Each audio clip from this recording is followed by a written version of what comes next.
Good evening दोस्तों आप सभी के लिए। और जैसा कि दोस्तों आप स्क्रीन पर देख रहे हैं आरआरबी एनटीपीसी 2019 CVT 1 और जिसके एग्ज़ाम हुए थे दोस्तों 2021 में, यानी 2019 में फॉर्म भरे गए थे और 2021 में एग्ज़ाम हुए थे। तो 7 अप्रैल 2021 का दोस्तों थर्ड शिफ्ट का हम पेपर देखेंगे और इसमें जितने भी जीके एंड जीएस से रिलेटेड जितने भी आपके प्रश्न बने हैं उन सारे प्रश्नों को हम देखने वाले हैं। तो चलिए दोस्तों वीडियो को शुरू करते हैं। और अभी तक आपने हमारे चैनल को सब्सक्राइब नहीं किया है तो चैनल को सब्सक्राइब कर लें, साथ में ऑल वाला बेल आइकन दबा लें ताकि दोस्तों मेरी आने वाली हर वीडियो का नोटिफिकेशन सबसे पहले दोस्तों आपके पास पहुंच सके। और वीडियो अगर आपको पसंद आए तो वीडियो को लाइक कर देना और शेयर कर देना। तो चलिए दोस्तों वीडियो को शुरू करते हैं और बिना किसी देरी के। और आप सभी को पता है दोस्तों ये क्लासेज जो है एनटीपीसी की आपको रेगुलर मिलती रहती हैं और हर रविवार को दोस्तों आपको एक जीके का एक टॉपिक डाला जाता है जिसमें दोस्तों एक वीडियो में एक चैप्टर आपका कंप्लीट करा दिया जाता है। तो वो वीडियो भी आप देखा करें। आपके जितने भी आपके आने वाले एग्ज़ाम जैसे RPF, SI, constable, SSC GD, NTPC, RPF, constable, ये जितने भी आपके एग्ज़ाम हैं उन सभी के लिए दोस्तों इंपॉर्टेंट होने वाली है वो सीरीज जो मैं हर रविवार को एक वीडियो डालता हूँ। तो वो आप अवश्य किया करें क्योंकि वहाँ पर आपके लिए थ्योरी और प्रैक्टिस सेट दोनों कराए जाते हैं। तो वो सीरीज़ भी आपके लिए बहुत इंपॉर्टेंट है और हर रविवार को भी वीडियो मिलती है। और बाकी दोस्तों एनटीपीसी की जितनी भी क्लासेस चल रही हैं, चाहे आप आरपीएफ की तैयारी कर रहे हो, चाहे RPF constable, SI, SSC GD या अन्य किसी भी एग्ज़ाम की तैयारी कर रहे हैं जैसे दिल्ली पुलिस, एनटीपीसी, तो आपको दोस्तों ये एनटीपीसी जितनी शिफ्ट मैं आपके लिए डाल रहा हूँ ये सारी शिफ्टें आपको लगानी है क्योंकि दोस्तों आप सभी को पता है सेम सिलेबस है आपका NTPC, RPF, SI, RPF constable, SSC GD, Delhi police, इन सभी का सेम सिलेबस है।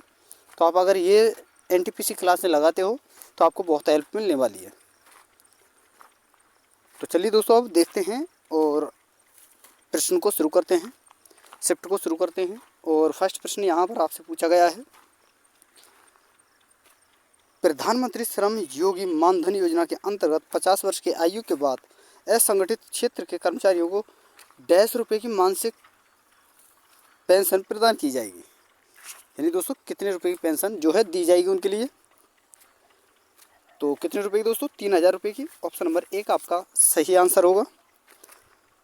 और दोस्तों वीडियो पर आपको लास्ट तक बने रहना है, अच्छी तरह से दोस्तों कॉन्सेप्ट को समझना है, प्रश्नों को समझना है क्योंकि दोस्तों यहाँ से आप जितनी भी प्रीवियस ईयर जो है प्रैक्टिस सेट लगाते हैं या शिफ्ट जो लगाते हैं प्रीवियस ईयर, उनसे दोस्तों आपके आने वाले एग्जाम आपको बहुत ज़्यादा हेल्प होने वाली है।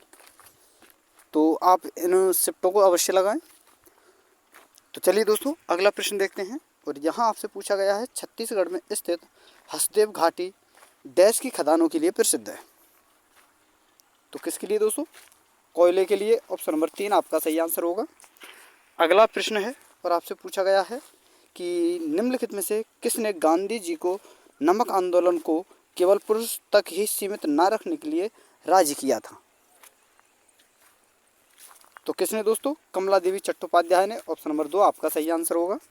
अगला प्रश्न है और आपसे पूछा गया है कि इसरो ने फरवरी 2021 में हिंद महासागरीय क्षेत्र की निगरानी हेतु DRDO द्वारा विकसित डैश उपग्रह का प्रक्षेपण किया था। तो किसका किया था दोस्तों? सिंधु नेत्र का। ऑप्शन नंबर 4 आपका सही आंसर होगा।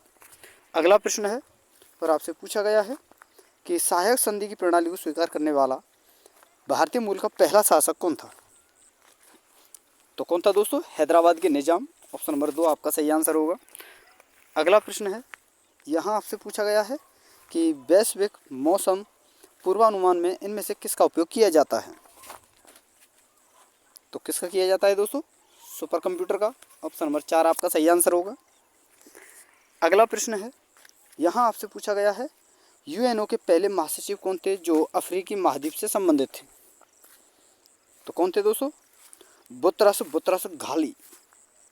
ये दोस्तों ऑप्शन नंबर 3 आपका सही आंसर होगा। तो आपको याद रखना है। अगला प्रश्न है, यहाँ आपसे पूछा गया है चुंबकीय फ्लक्स की इकाई क्या है? तो क्या है दोस्तों चुंबकीय फ्लक्स की इकाई? वेबर। तो ऑप्शन नंबर 4 आपका सही आंसर होगा। अगला प्रश्न है और आपसे पूछा गया है कि विकासशील देशों में ग्रामीण गरीबी को कम करने के लिए वर्ष डैश में international fund for agriculture development का गठन किया गया था। यानी दोस्तों national international fund for agriculture development का जो है दोस्तों IFAD का जो गठन किया गया था दोस्तों, वो किया गया था 1977 में। ऑप्शन नंबर 2 आपका सही आंसर होगा, ये आपको याद रखना है। और ये किसके लिए किया गया दोस्तों? गरीबी, ग्रामीण गरीबी को कम करने के लिए।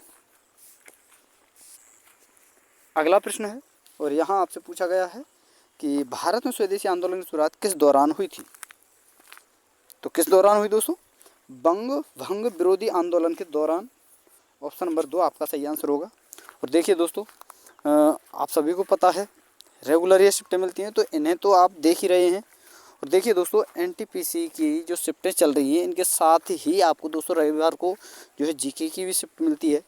एक वीडियो हर रविवार को डाली जाती है आपके लिए, जो कि GK से रिलेटेड होती है।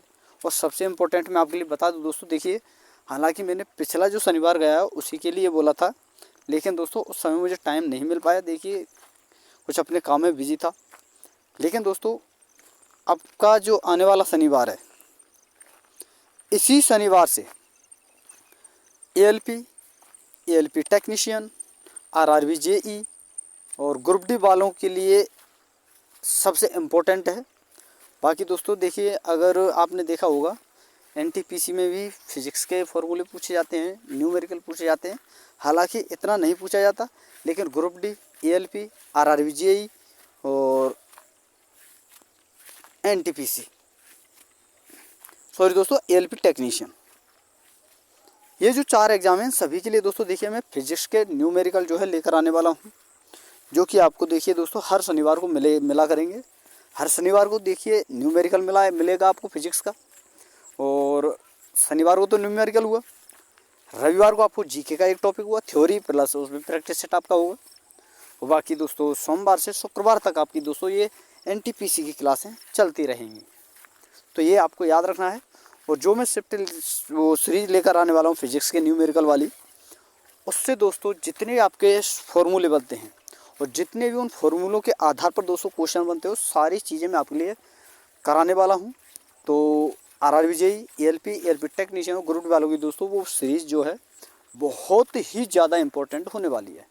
क्योंकि दोस्तों आपने देखा होगा कि 2022 में जो ग्रुप डी का एग्ज़ाम हुआ था, उसमें दोस्तों भर भर के न्यूमेरिकल पूछा गया था। तो ये आपको याद रख लेना है। अगर आप उस सीरीज़ को लगा लेते हो फिजिक्स वाली को, तो देखिए दोस्तों आपको कहीं भी भटकने की ज़रूरत नहीं है। सारे न्यूमेरिकल मैं आपके लिए कराने वाला हूँ, सारे न्यूमेरिकल वहाँ से आप कंप्लीट कर पाओगे, तो ये आपको याद रखना है। तो इसलिए बोल रहा हूँ दोस्तों, आप चाहे किसी की भी तैयारी कर रहे हो, चैनल को सब्सक्राइब कर ले, कंटेंट आपको बेहतर मिलने वाला है, तो ये आपको याद रखना है।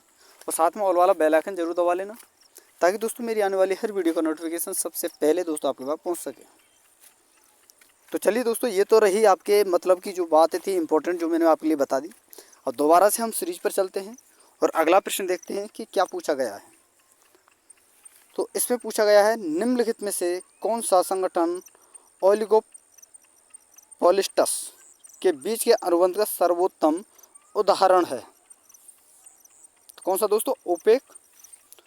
और देखिए दोस्तों, यही प्रश्न यहाँ पर आपसे NTPC में पूछा गया है, और यही प्रश्न जो है दोस्तों देखिए ALP आपका टेक्नीशियन जो 2018 का एग्ज़ाम हुआ था, वहाँ पर भी ये प्रश्न पूछा गया था।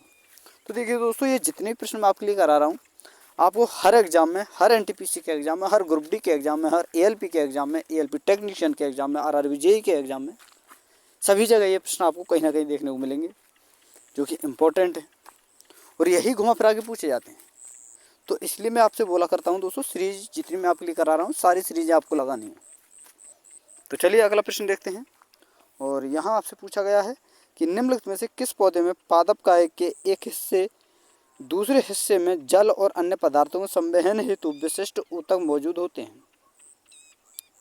तो किस पौधे में दोस्तों? मार्सिलिया में। ऑप्शन नंबर 4 आपका सही आंसर होगा। अगला प्रश्न है और यहाँ आपसे पूछा गया है, हिमालय पर्वतमाला को किसमें विभाजित किया गया है? तो देखिए दोस्तों, हिमालय जो पर्वतमाला है, इसको दोस्तों देखिए हिमालय, हिमाद्री, शिवालिक 3 भागों में विभाजित किया गया है। तो ऑप्शन नंबर 2 आपका सही आंसर होगा। और अगला प्रश्न है, आपसे पूछा गया है कि गतिमान एक्सप्रेस झांसी को किससे जोड़ती है? तो किससे दोस्तों? हजरत निजामुद्दीन से। ऑप्शन नंबर 4 आपका सही आंसर होगा। अगला प्रश्न है, आपसे पूछा गया है कि उस महान व्यक्ति का नाम बताएं जिसने भारत में बीजगणित के क्षेत्र में महत्वपूर्ण योगदान किया था। तो कौन है वो दोस्तों? आर्यभट्ट। ऑप्शन नंबर 4 आपका सही आंसर होगा। अगला प्रश्न है और आपसे पूछा गया है, परिचकली इनमें से किस प्रदेश का लोकप्रिय लोक नृत्य है? परिचकली जो है दोस्तों किस राज्य का जो है दोस्तों लोक नृत्य है? लक्षद्वीप का। ऑप्शन नंबर 1 आपका सही आंसर होगा। अगला प्रश्न है और आपसे पूछा गया है कि भारत के संविधान में इनमें से किस अंगों या प्रावधानों को संशोधित नहीं किया जा सकता? तो किसको दोस्तों? न्यायिक समीक्षा को। ऑप्शन नंबर 1 आपका सही आंसर होगा। अगला प्रश्न है और आपसे पूछा गया है, पुलित्जर पुरस्कार विजेता प्रथम भारतीय का नाम बताइए। तो कौन है दोस्तों? गोविंद बिहारी लाल। ऑप्शन नंबर 1 आपका सही आंसर होगा। अगला प्रश्न है, आपसे पूछा गया है, विजया बैंक और देना बैंक का विलय इनमें से किस बैंक में हुआ है? तो किस में हुआ है दोस्तों? ये हुआ है दोस्तों आपका देखिए बड़ौदा बैंक में, bank of Baroda. Option number 4 आपका सही आंसर होगा। अगला प्रश्न है और आपसे पूछा गया है, किस संशोधन द्वारा संपत्ति के अधिकार को मौलिक अधिकारों की श्रेणी से हटाकर अनुच्छेद 301 के तहत दोस्तों एक सामान्य विधिक अधिकार में परिवर्तित कर दिया गया? तो किस संविधान संशोधन के द्वारा दोस्तों? 44वें संविधान संशोधन के द्वारा। ऑप्शन नंबर 2 आपका सही आंसर होगा। और अगला प्रश्न है, यहाँ आपसे पूछा गया है कि भारतीय जंगली गधे कहाँ पाए जाते हैं? तो ये पाए जाते हैं दोस्तों आपके गुजरात में। ऑप्शन नंबर 1 आपका सही आंसर होगा। अगला प्रश्न है और आपसे पूछा गया है, विश्व की सबसे गहरी झील कौन सी है? तो कौन सी है दोस्तों? बैकाल। ऑप्शन नंबर 1 आपका सही आंसर होगा। अगला प्रश्न है और आपसे पूछा गया है, इनमें से कौन सा विकल्प दुर्बलता मंडल की स्थिति को दर्शाता है? तो कौन सा विकल्प दोस्तों? स्थल मंडल के नीचे जो मंडल जो होता है, जो वातावरण होता है, वो दोस्तों दुर्बलता मंडल को दर्शाता है। तो ऑप्शन नंबर 2 आपका सही आंसर होगा। अगला प्रश्न है और आपसे पूछा गया है कि अंतर्राष्ट्रीय नवीकरणीय ऊर्जा अभिकरण का मुख्यालय कहाँ स्थित है? किसका दोस्तों? अंतर्राष्ट्रीय नवीकरण ऊर्जा अभिकरण यानी दोस्तों इंटरनेशनल रिन्यूएबल एनर्जी एजेंसी यानी दोस्तों IREA, इसका ये मुख्यालय पूछा गया है। तो कहाँ है दोस्तों? आबू धाबी में। ऑप्शन नंबर 1 आपका सही आंसर होगा। अगला प्रश्न है और आपसे पूछा गया है, इनमें से कौन सी समिति कृषि नीतियों एवं कार्यक्रमों से संबंधित थी? तो कौन सी दोस्तों? भानु प्रताप सिंह समिति। ऑप्शन नंबर 1 आपका सही आंसर होगा। अगला प्रश्न है और आपसे पूछा गया है कि पृथ्वी पर पाया जाने वाला सर्वाधिक सघन पदार्थ कौन सा है? सर्वाधिक सघन यानी दोस्तों जिसका घनत्व ज़्यादा हो, तो कौन सा है दोस्तों? ओस्मियम। ऑप्शन नंबर 1 आपका सही आंसर होगा। अगला प्रश्न है और यहाँ आपसे पूछा गया है, भूकंप की किन तरंगों में अनुप्रस्थ विस्थापन शामिल है? तो किन तरंगों में दोस्तों? एस तरंगों में। और आपको याद रखना है दोस्तों, भूकंप की जो तरंगें हैं ये 3 प्रकार की होती है, पी तरंगें, एल तरंगें और एस तरंगें। तो एस तरंगें जो होती हैं दोस्तों, इनमें अनुप्रस्थ विस्थापन जो है शामिल होता है। तो ऑप्शन नंबर 3 आपका सही आंसर होगा। अगला प्रश्न है और यहाँ आपसे पूछा गया है कि इनमें से किसने गांधी जी को ब्रिटिश भारत की यात्रा करने और वहाँ की भूमि और लोगों के बारे में जानने की सलाह दी थी? तो किसने दोस्तों? गोपाल कृष्ण गोखले ने। ऑप्शन नंबर 4 आपका सही आंसर होगा। अगला प्रश्न है, आपसे पूछा गया है कि इनमें से कौन सी दूसरी लोकसभा के अध्यक्ष थे? तो कौन थे दोस्तों? एम अनंत सैनम अयंगार। तो ऑप्शन नंबर 2 आपका सही आंसर होगा। अगला प्रश्न है और देखिए दोस्तों, वीडियो अगर आपको अच्छी लग रही हो तो वीडियो को लाइक करते चलें, शेयर करते चलें। अगला प्रश्न है और यहाँ आपसे पूछा गया है कि विश्व प्रसिद्ध स्वर्ण मंदिर की आधारशिला किसने रखी थी? तो किसने रखी दोस्तों? हजरत मियाँ मीर जी ने। ऑप्शन नंबर 2 आपका सही आंसर होगा। अगला प्रश्न है और यहाँ आपसे पूछा गया है कि प्रथम सामान्य प्रयोजनार्थ इलेक्ट्रॉनिक कंप्यूटर यानी दोस्तों ENIAC का पूर्ण रूप क्या है? तो क्या है दोस्तों? Electronic numerical integrator and computer. यानी दोस्तों ये रहा आपका सही आंसर, ऑप्शन नंबर 1 होगा। अगला प्रश्न है और आपसे पूछा गया है कि अफगानिस्तान का हेलमंद प्रांत किसकी खेती के लिए प्रसिद्ध है? तो किसकी दोस्तों? अफीम की खेती के लिए, ऑप्शन नंबर 1 आपका सही आंसर होगा।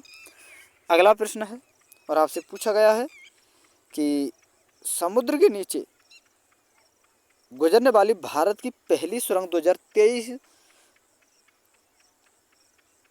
पहली सुरंग वर्ष 2023 तक डैश में बन जाएगी, यानी कहाँ बन जाएगी दोस्तों? मुंबई में, ऑप्शन नंबर 1 आपका सही आंसर होगा।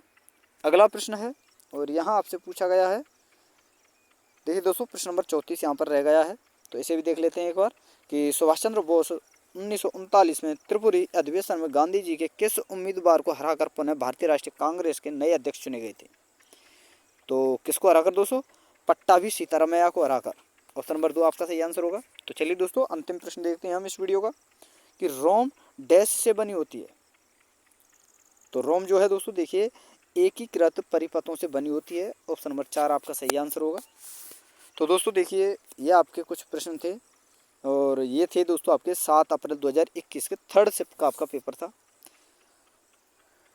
तो दोस्तों देखिए वीडियो अगर आपको अच्छी लगी हो तो वीडियो को लाइक कर देना, शेयर कर देना और अभी तक आपने चैनल को सब्सक्राइब नहीं किया तो चैनल को सब्सक्राइब करके साथ में ऑल वाला बेल आइकन दबा लेना, ताकि दोस्तों मेरी आने वाली हर वीडियो का नोटिफिकेशन सबसे पहले दोस्तों आप तक पहुँच सके। और दोस्तों आपसे हो सके तो वीडियो को लाइक कर देना, शेयर कर देना।